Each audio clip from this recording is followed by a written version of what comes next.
Je crois qu'aujourd'hui, nous sommes dans un temps où c'est bien l'Église, mais le Seigneur nous appelle aussi à le servir et à chercher des directions qu'il nous donne afin qu'on puisse être utilisé pour lui et pour son royaume. Je crois que le Seigneur nous appelle tous. On n'est pas là pour uniquement être membre de l'association, mais aussi servir le Seigneur de tout notre cœur. Alors, je vais demander à la sœur Claudia et à la sœur Aurélie à venir.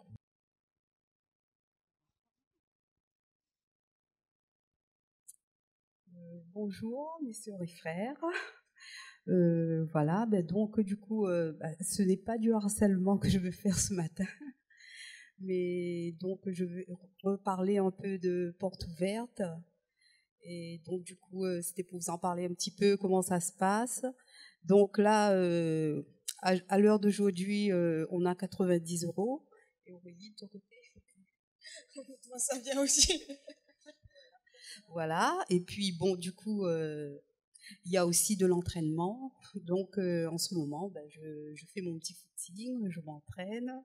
Pour ceux qui ne savent pas, il va y avoir la course des héros à la Selle Saint-Cloud, au parc de Saint-Cloud. Donc avec Aurélie, on est en train de soulever des fonds et pour pouvoir faire cette course.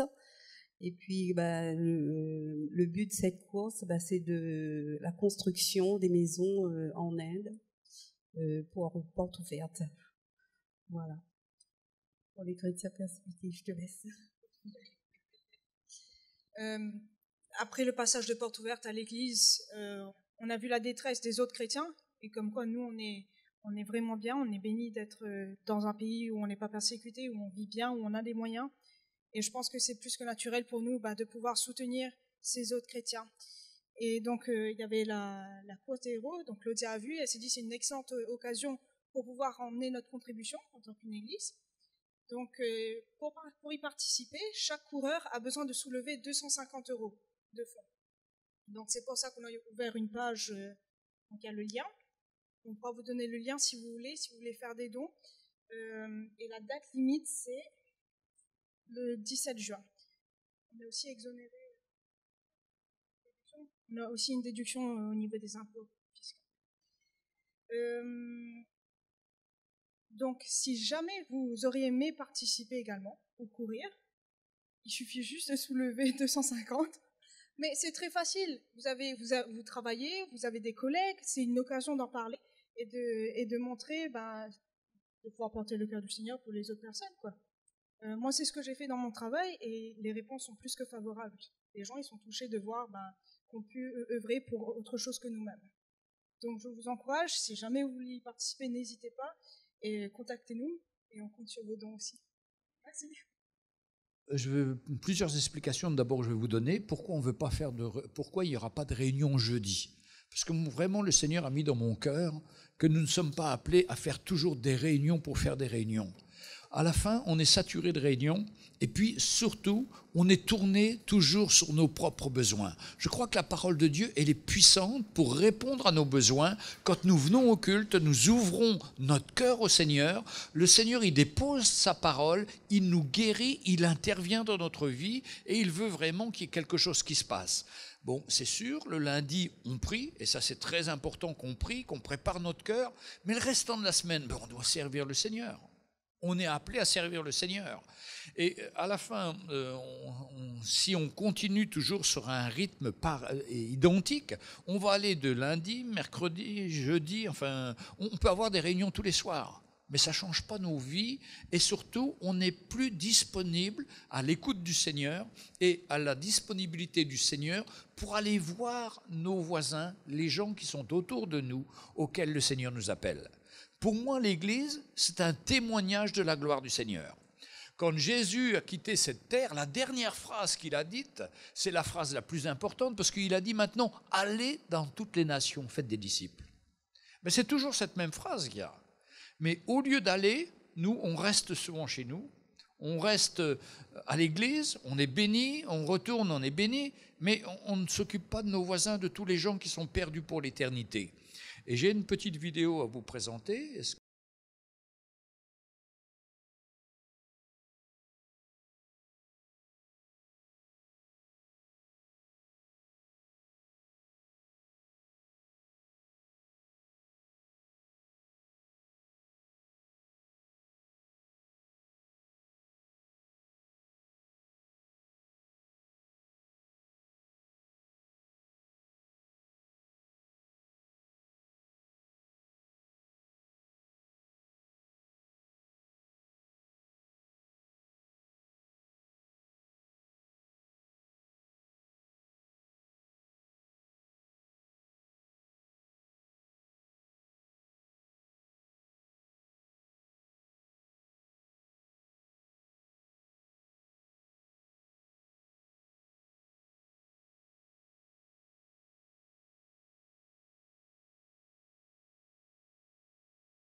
Et le désir du Seigneur, c'est qu'on aille et qu'on fasse des disciples.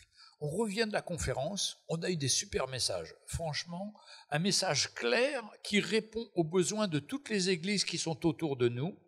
Et qu'est-ce qu'on en fait de ce message-là? Alors moi, j'ai une idée.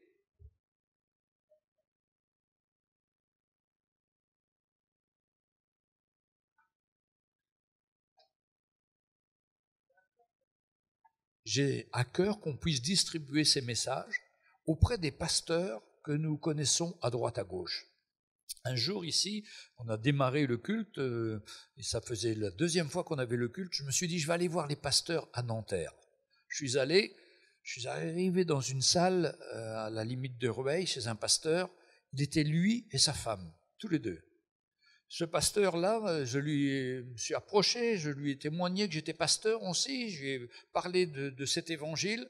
Il est venu, après il est venu au culte ici, et c'est l'occasion pour moi de lui donner ce type de message, parce que je sais que ça répond à son désir. Et des églises, il y en a partout ici. Il y en a, on est rue Sadi Carnot, au début de la rue, juste en face Lidl, il y a une église. En bas de la rue, là, il y a 2 églises, rue des Anciennes Mairies, il y a 3 églises. La place de la Boule, en face de Décathlon, il y a encore 2 autres églises dans le café là-bas.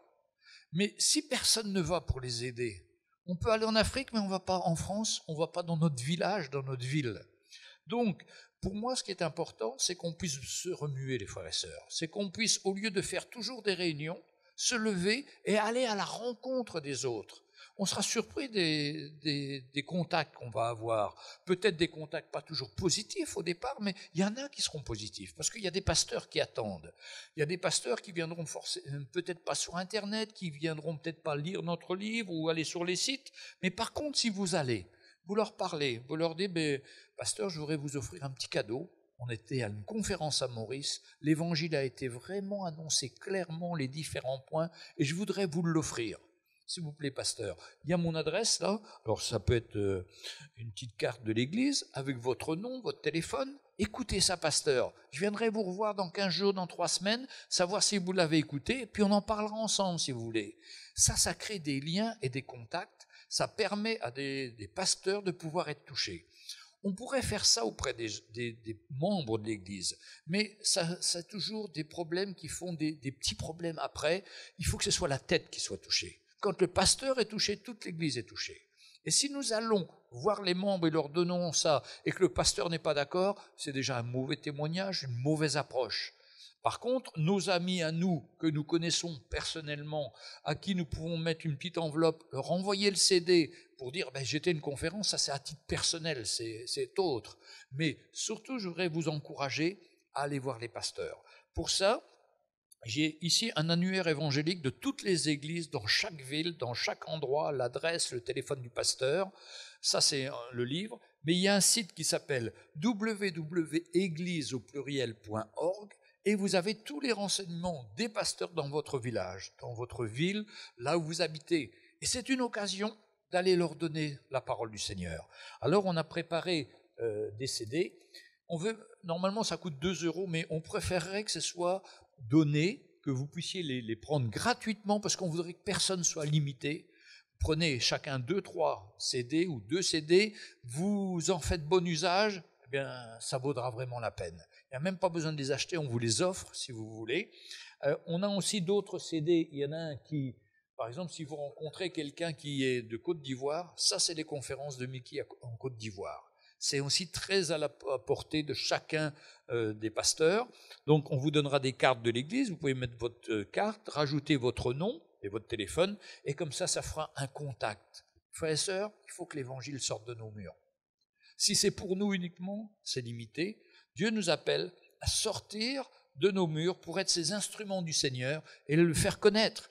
C'est comme ça que Jésus faisait, c'est comme ça que Paul a fait, c'est comme ça que les disciples ont fait, comme c'était marqué sur la vidéo, mais c'est comme ça que moi et Sonia, on est arrivés dans une ville à Orgeval il y a pas mal d'années, on était jeunes à l'époque, on a fait une cassette, notre témoignage, moi, notre photo, Sonia et moi, et puis quelques chants et un message de l'évangile, et on a été distribué à tous les gens du village, enfin tous les gens, le commerçant, partout où on avait l'occasion.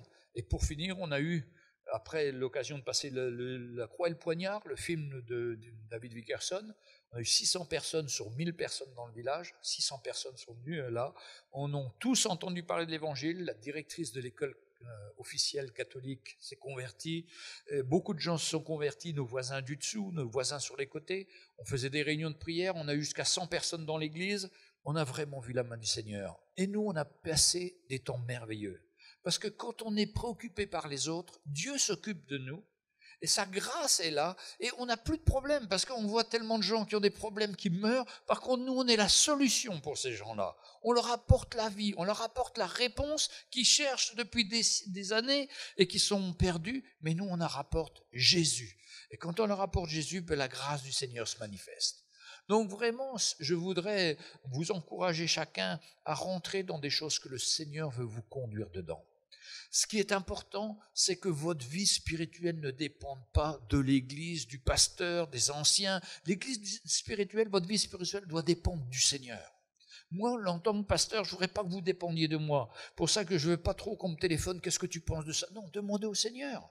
Le Seigneur va vous dire. Et le Seigneur est tellement mieux que nous. Et lui, il ne se trompe pas. Et lui, il vous donnera la force de faire ce qui est nécessaire, de faire ce qui est dans son plan et d'avoir des contacts avec des hommes à droite à gauche, des pasteurs à droite à gauche, des chrétiens. Mais si on reste là à ne rien faire, rien ne se passera. Mais si on bouge, on va voir la main du Seigneur. Alors, ça c'est une chose, mais ça n'empêche pas qu'on va casser quand même le mur ici parce qu'il fait trop chaud. Hein, il fait trop chaud, on manque d'air, on manque de place, donc on va casser mercredi, on va agrandir le local, on veut conduire, et puis on sait que des gens vont venir. Personnellement, moi j'ai un projet qui est à cœur depuis une année ou deux, c'est de faire des CD d'évangélisation et de les distribuer dans la ville ici de Nanterre quand il y a des embouteillages. Quand il y a des embouteillages, les gens vont mettre ça dans leur voiture, ils vont écouter. Ou s'ils n'écoutent pas dans leur voiture, ils écouteront ça à la maison. C'est la parole de Dieu qui vient à eux. Donc on a un super message de Jocelyn. Il nous manque plus que les couvertures, les jaquettes, mais on a une agence de publicité, Lemon à Maurice, qui s'est engagée à nous faire le travail. Et d'ici quelques temps, un mois ou deux, j'espère maximum, on pourra avoir ces CD, les distribuer, et puis on s'attend au Seigneur. Vous savez qu'il y a une œuvre en France qui fait ça pendant le Tour de France. Ils ont fait le Tour de France avec une grosse Bible sur leur voiture et ils vont distribuer des traités, des tracts. Mais le Seigneur a plein d'idées. C'est nous qui sommes limités. Mais si on sort de nos églises pour annoncer son nom, on va voir sa main, on va être particulièrement béni, encouragé, et vraiment la vie chrétienne va être excitante. Autrement, on est de semaine en semaine, les choses ne bougent pas, ou très peu. Mais avec le Seigneur, les choses sont prêtes à bouger. Et plus on va s'occuper des autres, plus on va voir sa main et sa grâce se manifester. Alors ce matin, je voulais prendre l'évangile de Matthieu avec vous au chapitre 18. Matthieu chapitre 18.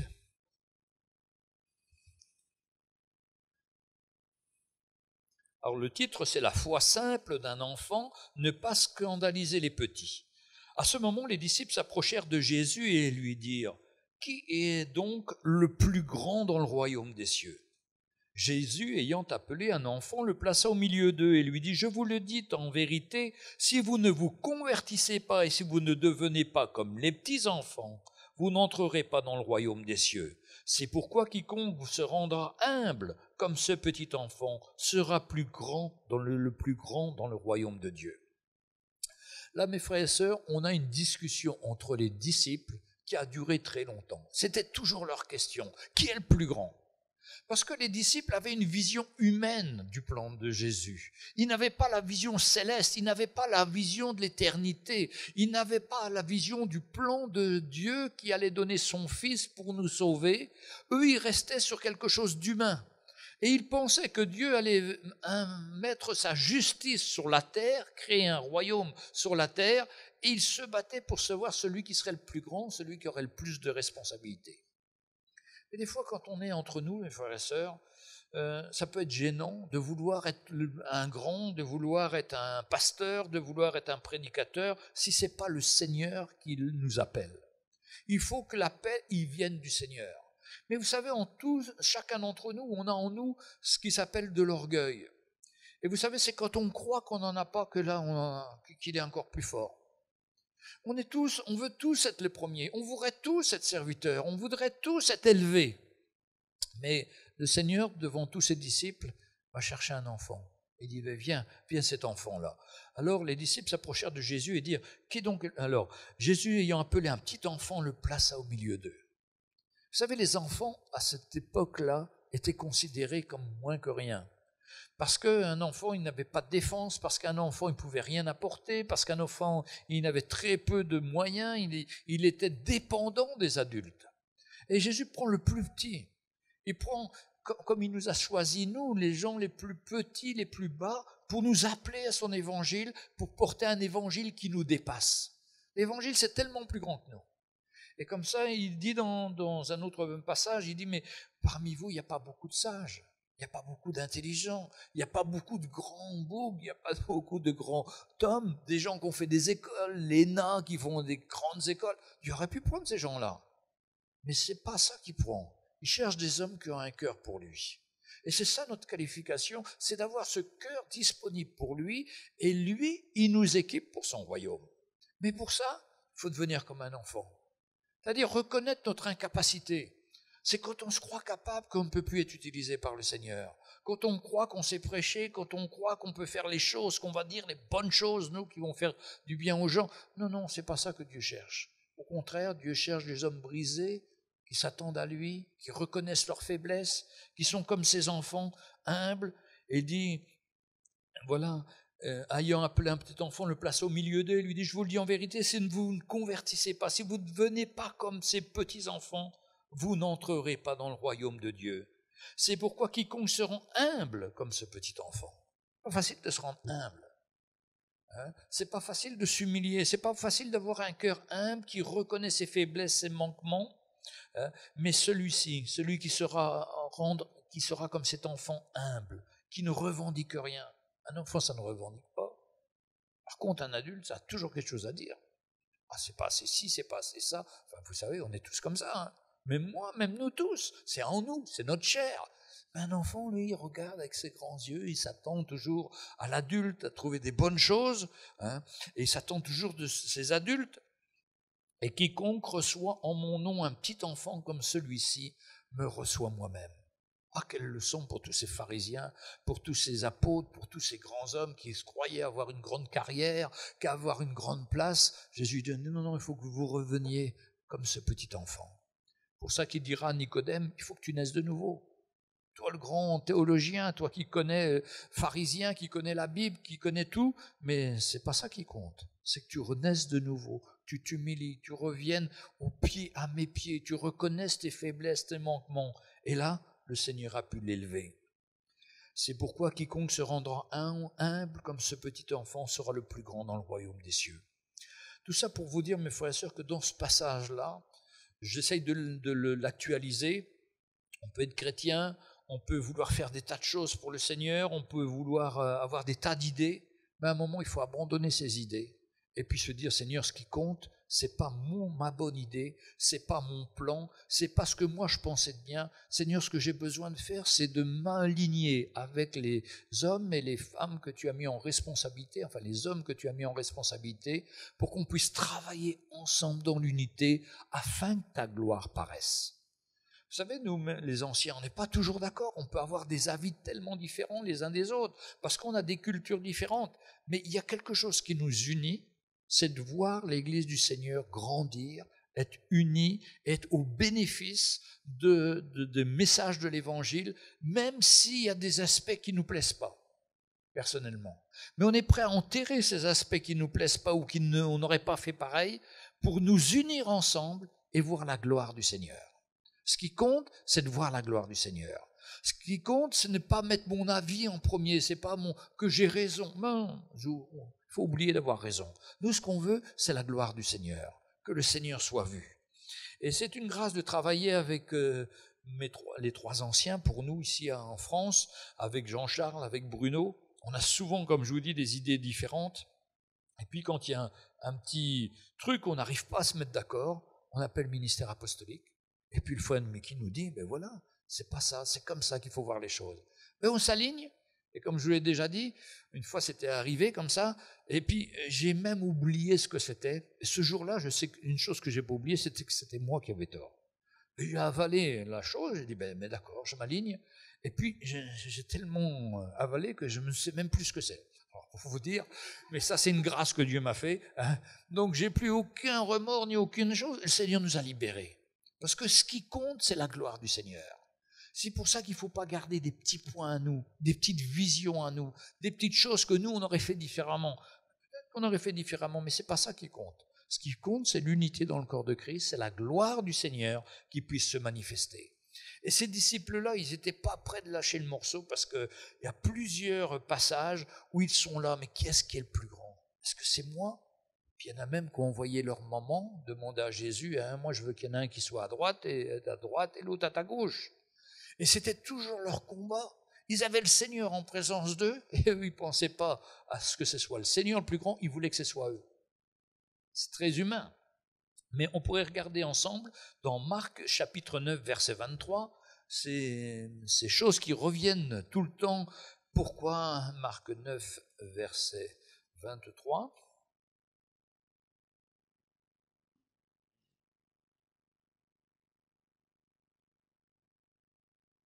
33, verset 33. Ils arrivèrent à Capharnaüm. Lorsqu'il fut dans la maison, Jésus leur demanda, « De quoi discutiez-vous en chemin ? De quoi discutiez-vous en chemin ?» Mais ils gardèrent le silence, car en chemin, ils avaient discuté entre eux pour savoir qui était le plus grand. C'est terrible quand même, hein ? Mais ils ont gardé le silence devant Jésus, ils n'ont pas répondu. Des fois, on est comme ça. On veut cacher ça un petit peu, mais le Seigneur connaît toutes choses. Donc, après, on est dans Luc, chapitre 9, verset 46.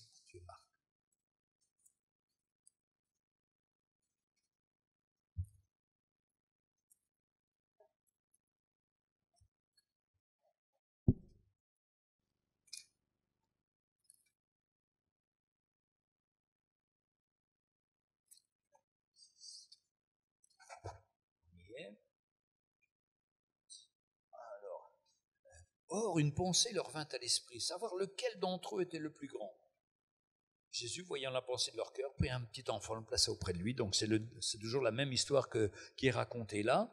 Et au chapitre de Luc, on cite 22, versets 24 et 27, Jésus va leur donner là une bonne explication pour qu'enfin ils puissent comprendre et qu'ils puissent abandonner leurs désirs.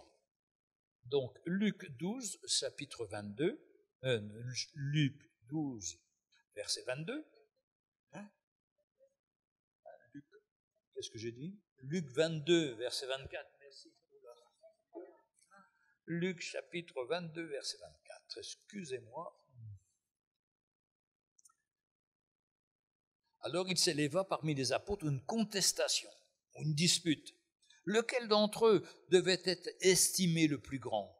Jésus leur dit, les rois des nations les méprisent, et ceux qui les dominent sont appelés bienfaiteurs.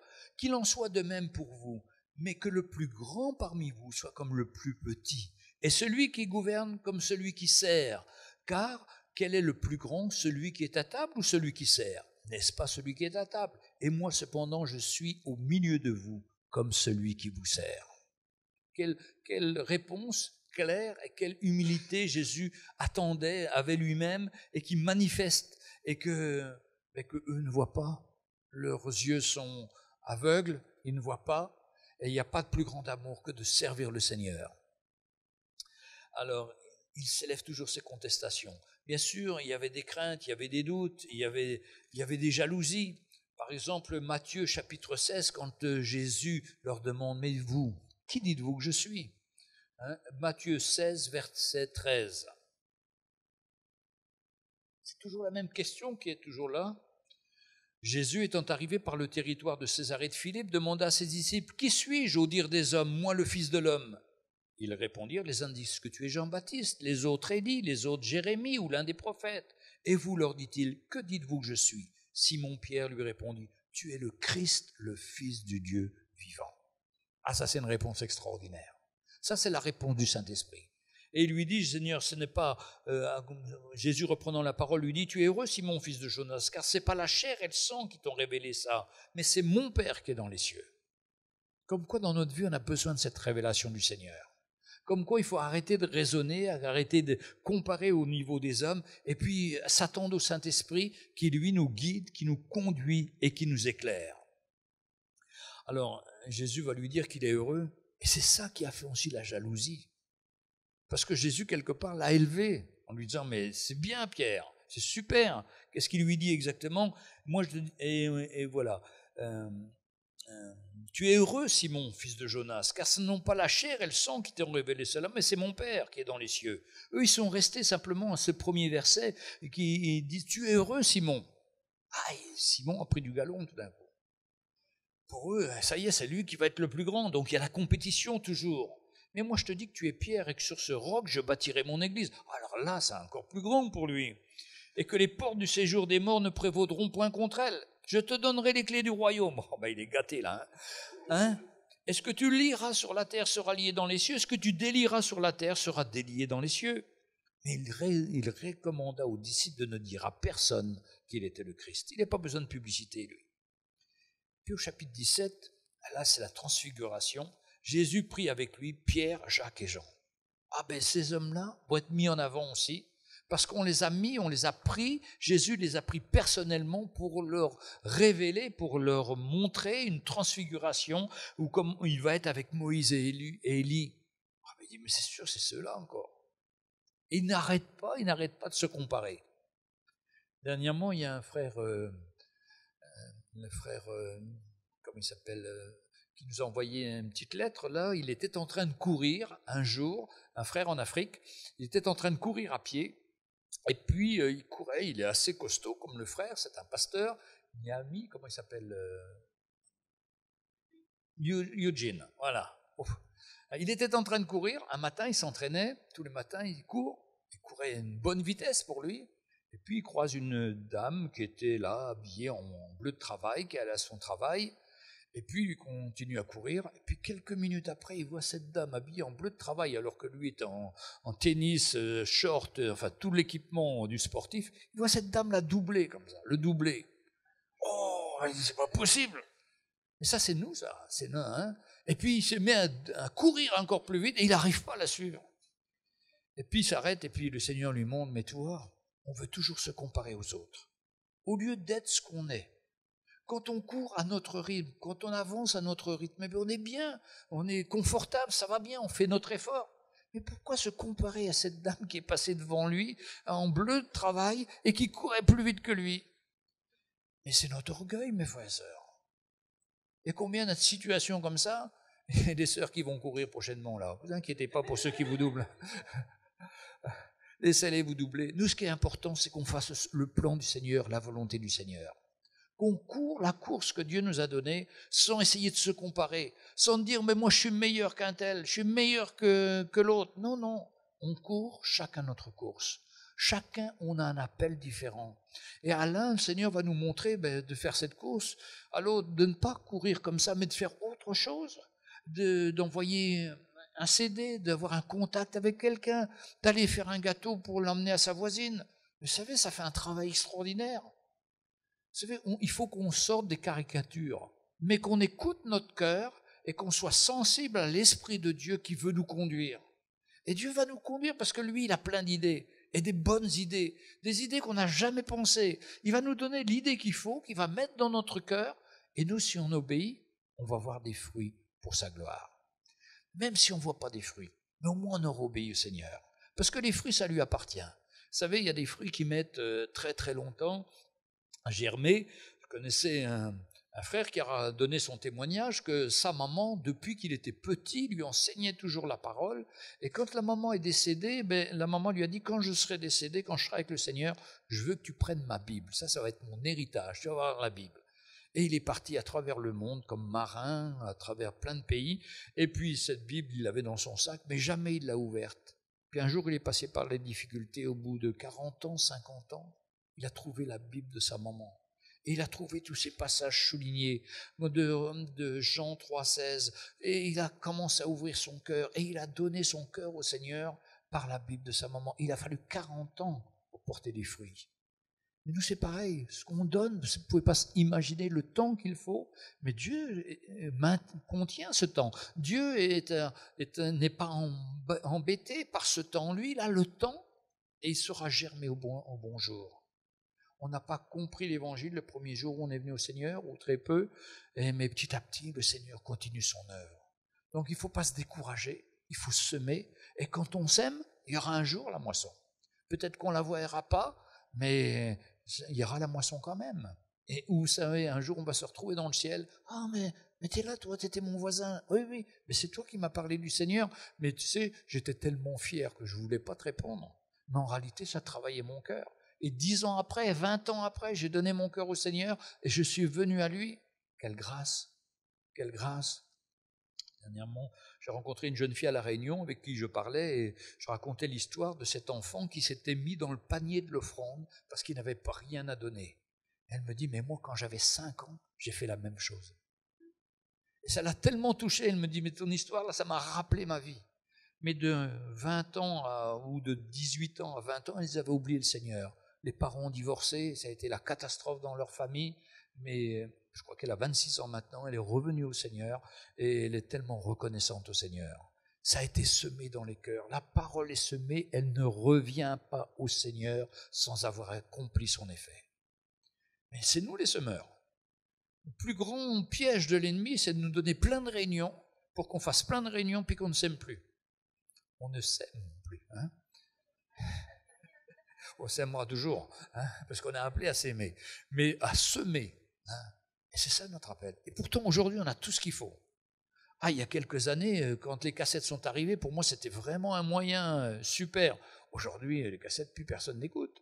Mais aujourd'hui, on a la vidéo, on a l'audio, on a les CD, les DVD, les MP3. Enfin, on peut même distribuer des clés USB avec les messages dessus. Il n'y a plus de limite. La limite, c'est nous qui nous la donnons. Mais on voit que quand on sème, il y a du fruit et le Seigneur est glorifié. Alors, et quiconque me reçoit en mon nom, un petit enfant comme celui-ci me reçoit moi-même. C'est merveilleux. Vous savez, en France, ils ont fait des lois pour protéger les enfants, pour pas qu'on leur donne l'évangile directement. Il faut avoir l'accord des parents. Vous savez qu'aujourd'hui, on ne peut plus inviter les enfants. Quand j'avais 20 ans, on pouvait inviter tous les enfants du quartier à venir à l'église pour des réunions pour les enfants. Et il n'y avait aucun problème. Aujourd'hui, ils ont mis des lois pour empêcher cela. Et on ne peut plus inviter les enfants comme ça sans l'accord de leurs parents. Donc il faut faire le tour des parents, c'est beaucoup plus compliqué. Tout ça parce que quand on sème dans le cœur d'un enfant, ça reste. Ici, il y a un frère qui s'appelle Yves Gaillard qui est venu quand on a démarré l'église, c'est un frère qui vient de la Martinique. À côté, dans la maison là où il habitait, où j'habitais avec lui, il y avait une petite fille de 5-6 ans. On l'a invitée, pareil, pour le culte des enfants, et elle s'est donnée au Seigneur, et aujourd'hui, mon collègue est marié avec elle.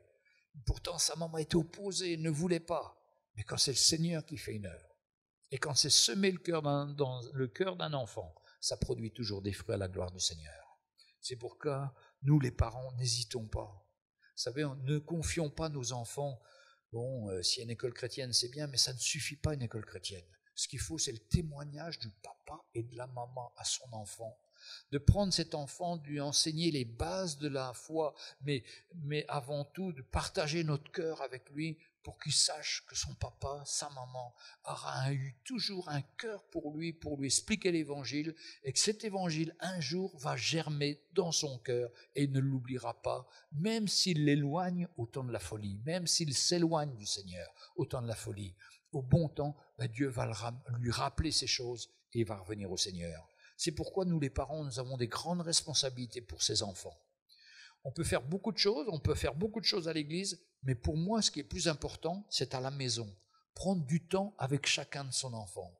Parler avec lui, prier avec lui, qu'il puisse nous partager ses problèmes, ses soucis, ses craintes, et qu'on soit pour lui comme son meilleur ami. Parce que si ce n'est pas nous son meilleur ami, ce sera quelqu'un dans le monde qui l'emmènera dans les mauvaises choses. Mais s'il a confiance à son papa, un frère me disait que dernièrement il était à la pêche avec son fils. Mais c'est une bonne chose, c'est un investissement. C'est pas la pêche qui est la ligne qui est intéressante, c'est le temps qu'il passe avec son fils ou avec sa fille, qui lui apprend les rudiments. Et je m'en rappelle, Peter Mackenzie racontait toujours qu'il partait dans la campagne en Angleterre, camper avec ses enfants tous les ans pendant au moins un week-end, pour avoir un contact particulier, pour avoir un investissement particulier avec cet enfant. Et toute sa vie, l'enfant, il s'en rappellera.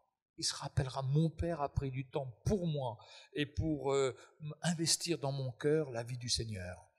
Eh bien, ça, nous sommes vraiment appelés à faire cela. Et puis, il est dit au verset 6, si quelqu'un scandalisait un de ces petits qui croit en moi, il faudrait mieux pour lui qu'on suspende à son cou une meule de moulin et que l'on jetât au fond de la mer.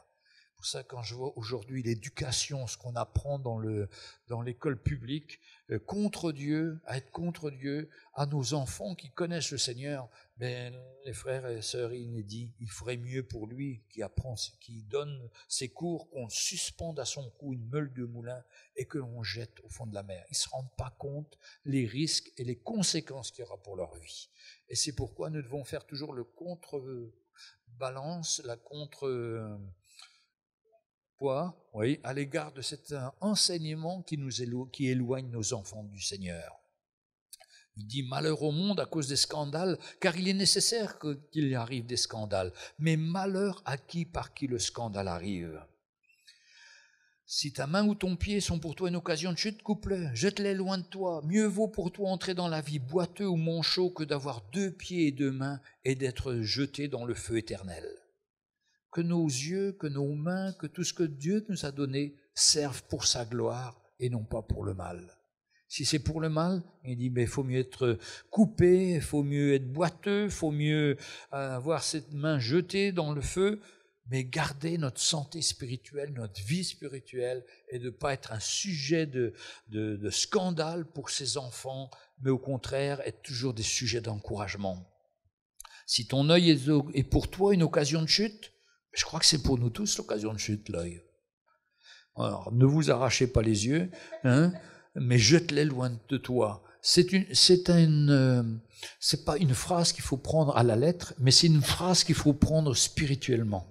C'est-à-dire, je méfie de mes yeux, je méfie de ce que je vois, je méfie de la publicité qu'il y a actuellement sur les murs à droite à gauche, qui est toujours malsaine, qui est toujours pour me salir. À un moment, je dis, je vais plus regarder. C'est notre responsabilité. Mieux vaut pour toi entrer dans la vie n'ayant qu'un œil que d'avoir 2 yeux et d'être jeté dans le feu de la géhenne. Vous savez, quand on parle d'enfants, on parle d'humilité, on parle de simplicité. Et la parole de Dieu nous encourage dans le livre des Philippiens à avoir cette humilité, cette simplicité. Moi, je suis toujours bouleversé quand je relis Philippiens 2, où je vois l'état du Seigneur lui-même qui s'est humilié, qui s'est abaissé et qui s'est humilié lui-même, nous dit la parole.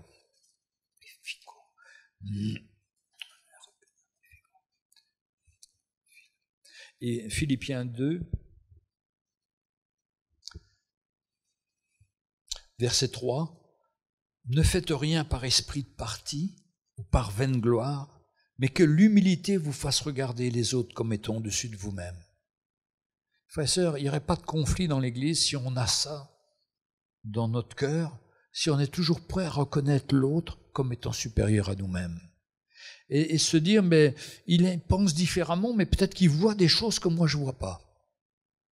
Et c'est ce que faisait le Seigneur. Ne faites rien par esprit de partout, par vaine gloire, mais que l'humilité vous fasse regarder les autres comme étant au-dessus de vous-même. Que chacun de vous, au lieu de considérer ses propres intérêts, considère aussi des autres. Ayez en vous les sentiments qui étaient en Jésus-Christ. Réfléchissons toujours à l'attitude qu'avait le Seigneur Jésus. Existant en forme de Dieu, il n'a point regardé son égalité avec Dieu comme une proie arrachée, mais il s'est dépouillé lui-même. Jésus-Christ avait le même niveau que Dieu. Il était avec son Père, il était dans sa gloire, il était dans sa présence, il avait tout. Mais quand son Père l'a envoyé sur cette terre, il a accepté pour nous. Et quand Dieu nous demande de faire quelque chose qui nous humilie ou qui nous abaisse, on doit l'accepter. Parce que lui, il l'a fait. C'est lui notre modèle. Et s'il y a des choses qui ne sont pas faciles dans notre vie, des conflits, des situations difficiles, on doit apprendre à s'abaisser soi-même, à dire, Seigneur, parce que toi, tu l'as fait, moi aussi, je veux le faire. Je veux arrêter d'avoir raison, je veux arrêter de soutenir que j'ai raison, je veux accepter de perdre pour que l'autre puisse gagner.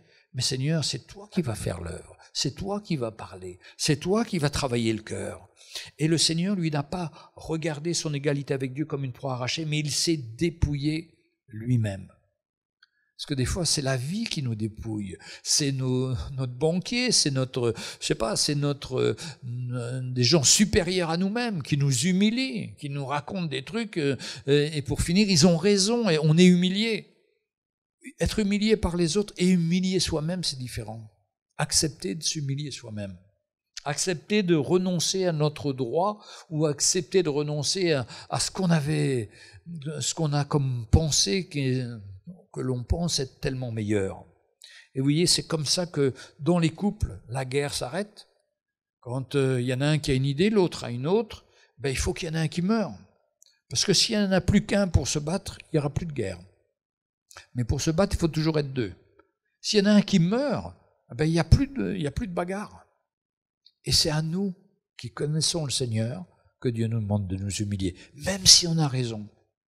Parce que le Seigneur avait raison aussi, mais il a accepté de s'humilier pour porter nos péchés, pour porter nos fardeaux. Et qui sommes en bénéfice, c'est nous, c'est sa grâce. Mais il s'est dépouillé lui-même en prenant une forme de serviteur, en devenant semblable aux hommes. Lui, le Seigneur des Seigneurs, il a pris cette forme de serviteur. Ses disciples, eux, ils voulaient être les premiers. Et nous aussi, des fois, on va être les premiers. Non, on doit s'abaisser. Celui qui est le plus grand, c'est celui qui est le serviteur. Accepter que ses parents aient raison, accepter que mon collègue, que n'importe qui autour de moi ait raison. Mais vous savez, ça touche les gens parce que dans le monde, les gens ne sont pas prêts à accepter ça. Ils ne sont pas prêts à reconnaître. S'ils ont tort, ils vont maintenir qu'ils ont raison. Mais quand ils nous voient là, où on relâche, il n'y a que le Seigneur, il y a quelque chose qui se passe, il est différent de moi, et ça parle. Et si on peut expliquer que le Seigneur, c'est ce qu'il a fait, ça travaille le cœur des gens, parce que vraiment, c'est tellement rare dans ce monde. Mais gloire au Seigneur, on est appelé à ça. On est appelé en prenant cette forme de serviteur, en devenant semblable aux hommes. Il a paru comme un vrai homme, Jésus. Il s'était humilié lui-même en se rendant obéissant jusqu'à la mort de la croix. C'est-à-dire, il n'a pas fait un petit pas, lui. Il était jusqu'au bout, jusqu'à la mort. Et quelle mort, celle sur la croix où il a souffert. Mais au verset 9, c'est pourquoi aussi Dieu l'a souverainement élevé et lui a donné le nom qui est au-dessus de tout nom, afin qu'au nom de Jésus, tout genou fléchisse dans les cieux et sur la terre et sous la terre, afin que toute langue confesse que Jésus-Christ est Seigneur, à la gloire de Dieu le Père. Ah, quelle réponse extraordinaire! Aujourd'hui, c'est lui qui a raison, c'est lui le Seigneur, et tous genoux sont appelés à fléchir devant lui et à confesser que Jésus-Christ est Seigneur. C'est la mission de l'Église, c'est notre appel, mais ce n'est pas uniquement un message, c'est nos vies. Nos vies parlent plus que notre message. Nos vies parlent plus que nos paroles. On peut avoir la parole et puis de ne pas le vivre, ça c'est complètement négatif. Mais si on accepte de se taire et de vivre ce message, on va voir la gloire du Seigneur. Le Seigneur va être glorifié et tous ceux qui sont opposés vont ressentir quelque chose et Dieu va leur parler. Et puis il faudra peut-être du temps, mais le temps appartient au Seigneur. Nous, on a fait notre part. C'est pour ça que le Seigneur a dit, si les hommes se taisent, les pierres parleront. Parce qu'il veut parler au cœur. Et qu'on puisse avoir un cœur disponible, arrêter de vouloir avoir raison et de dire non, c'est le Seigneur qui a raison. Et de laisser l'œuvre du Seigneur se faire dans les cœurs. Et vous savez, à quoi ça sert de souffrir? La chose la plus difficile, c'est l'injustice. C'est quand on sait qu'on a raison et on doit souffrir quand même. C'est dur, mais c'est ce qu'a fait Jésus. Et c'est à ça que nous sommes appelés. Et pour finir un jour, la vérité va sortir. Et la personne saura, oui, il s'est humilié alors qu'il avait raison. Mais ça, c'est le Seigneur. Il ne peut y avoir qu'une œuvre du Seigneur. Donc moi, je crois à cet évangile pratique et concret dans nos vies. Frères et sœurs, je voudrais vraiment vous encourager chacun pendant cette semaine à chercher le Seigneur et à demander au Seigneur qu'il vous montre ce que vous devez faire, à quoi il vous appelle. Si vous avez besoin d'adresses, il y a les adresses ici, il y a sur le site internet, vous prendrez des CD et que le Seigneur vous conduise. Et je suis sûr qu'on va entendre des témoignages parce que le Seigneur aura préparé les cœurs des hommes et des cœurs peut-être des pasteurs et on va voir la main du Seigneur. Est-ce que vous êtes prêts ? Est-ce que c'est comme un défi que le Seigneur nous donne? Mais on va voir la main du Seigneur, on va voir son plan, on va voir qu'il est avec nous et qu'il veut un petit peu bousculer nos habitudes religieuses. Parce qu'on finit par être un peu comme des pharisiens, on vient en culte, on vient en réunion. Non, le Seigneur cherche notre cœur. Et quelqu'un me disait, il y a tellement des fois de réunions que j'ai même pas le temps, moi, matériel, de chercher le Seigneur. Mais mes frères et sœurs, qu'on puisse s'humilier, et peut-être qu'on ne va pas réussir cette première semaine, peut-être ça va être, on va se laisser gagner encore par notre travail et on aura peu de temps pour le Seigneur, mais on va en être conscient. Et puis on va essayer de se rattraper la semaine suivante, et puis on va grandir, et puis on va faire on va voir, le Seigneur va nous aider. Son Saint-Esprit va nous rappeler ces choses. Mais qu'est-ce que j'ai fait? Et on veut s'attendre au Seigneur pendant cette semaine. Amen. Merci Seigneur de toucher nos cœurs ce matin, parce que nous ne voulons plus être les mêmes. Nous voulons que tu nous changes, tu nous transformes, que nous puissions être utilisés par toi. Seigneur, il n'y a pas de plus grande joie que de te servir, d'être ton instrument, de nous laisser conduire par toi, de ne pas rester dans nos routines ou nos habitudes, mais de t'écouter, d'écouter ton Saint-Esprit qui veut nous conduire, de ressentir dans notre cœur ce que tu nous demandes à faire et de faire les choses que tu nous demandes, d'accomplir les choses que tu nous demandes. Et Seigneur, tu ne vas pas nous donner des choses trop compliquées, tu nous dis. Tu nous donneras toujours des choses que l'on peut faire nous-mêmes, que l'on peut vraiment s'attendre à toi, voir ta main dans ces choses. Tu vas nous conduire et nous diriger par ton Saint-Esprit. Alors nous voulons te faire confiance, nous attendre à toi et voir ta main, Seigneur. Merci pour ton plan, pour ta grâce. Donne-nous à chacun de pouvoir expérimenter la réalité de l'Évangile, que tu es vivant et que tu veux nous aider à grandir avec toi. Merci, Seigneur, pour ton plan pour chacun. Encourage chacun, Seigneur, et qu'on puisse rentrer dans les choses que tu as préparées d'avance. Amen. Alléluia.